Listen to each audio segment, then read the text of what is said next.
السلام عليكم ورحمة الله تعالى وبركاته. أهلا وسهلا بالجميع، نتمنى تكونوا بألف خير وعلى خير، أموركم بخير إن شاء الله. اليوم غادي نحضروا الرز بالخضر، تيجي هائل وكتجي الحبة مفروزة على اختها، يعني ما تيجي لا معجن لا والو، بواحد الطريقة سهلة وبسيطة. وبطبيعة الحال ما تنسونيش ملي لايك وابوني وتفعيل زر الجرس باش يوصلكم دائما الجديد. ومرحبا بالتعاليق ديالكم الزوينه. لنبدا على بركه الله. بسم الله. غادي ناخذ واحد جوج كيسان ديال الرز، المهم الرز والخضره على حسب افراد العائله.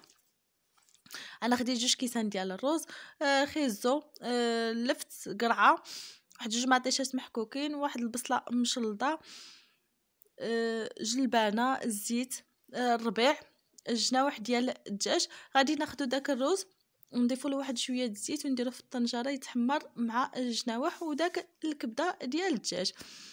من بعد ما يتحمر لينا غادي نبقاو نحمرو هكا، وخا يلصق لكم عادي، ما تخافوا منه ما والو، غير غتخويو الماء غادي يتطلق. بهاد الطريقه هذه كيجي الحبه مفروزه على اختها، يعني ما كيجيش معجن. من بعد كل شحال ما درنا ديال الرز غادي نضاعفو ديال الماء. انا درت جوج كيسان ديال الرز، يعني غادي ندير 4 الكيسان ديال الماء. يعني شفتوني انني عبرت بنفس الكيسان باش نبين لكم الطريقه. غادي نضيفو التوابل، نضيفو الملح بزايد شويه لان الرز يحتاج الملح، تحميره، خرقوم، ابزار، سكينجبير، التوابل ديال الدجاج، ونضيفو الخضره ديالنا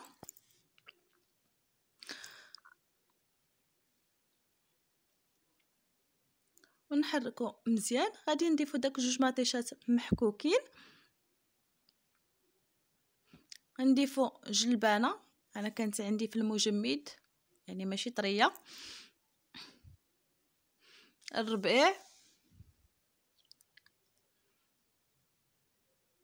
وصدقوني اقسم بالله هاد الطريقه كتجي هائله وبنين، تيجي بحال مفور.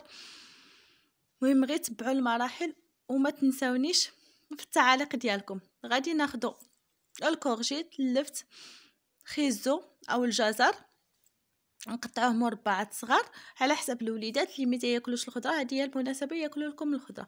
غنضيفوا واحد المزيوده ديال الحر وغادي نديروها من الفوق، راه ما تيطلق، ما غاديش يطلق لكم الحر. واخا يكون عندكم وليدات صغار غادي تبقى هكاك صاينه وما غاديش يطلق لكم الحر في الرز.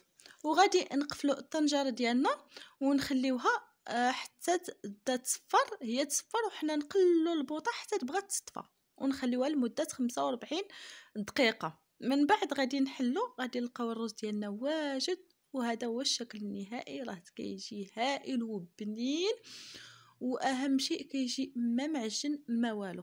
نتمنى انكم تجربوا هذه الوصفه وتعجبكم. شوفوا كما كتلاحظوا راه تيجي ما معجن ما والو، تجي الحبه مفروزه على اختها وتيجي بنين وما فيه لا ما لا حاجه. وبالصحه والراحه، الى اللقاء.